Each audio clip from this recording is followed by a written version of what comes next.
Hey guys, welcome back to another video, and in this video I'm going to show you how you can get CROSSY for your PC and laptop in 2026 and how you can play it in your PC. So first, in order to do this, you have to open Google Chrome or any web browser you like. I am using Microsoft Edge for now, and then you just have to type BlueStacks. After typing BlueStacks, just click on this download BlueStacks app layer on PC, and then you have to click on download BlueStacks. Once you do this, it will download the BlueStacks installer. Then what you have to do is open the installer file.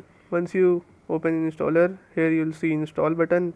Click on install button and then you'll see I agree button. Click on this and then you have to click on next. After this, BlueStacks will open and will look like this.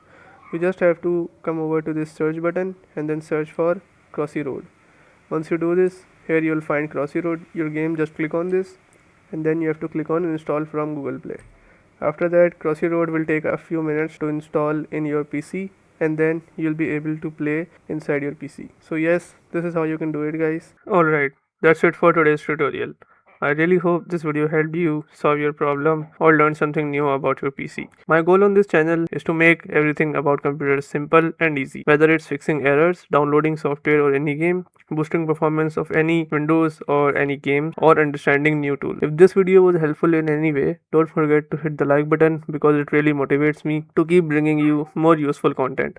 And if you're new here, make sure to subscribe and turn on the notification bell so you never miss any future tutorials, tips and PC fixes. Also, if you're facing any issues or have any questions related to computers, Windows, software or anything technical, drop them in the comments. I read all of your comments and I'll try my best to help you out. Thanks a lot for watching. Take care of your system, keep learning and I'll see you in the next video. Thanks for watching.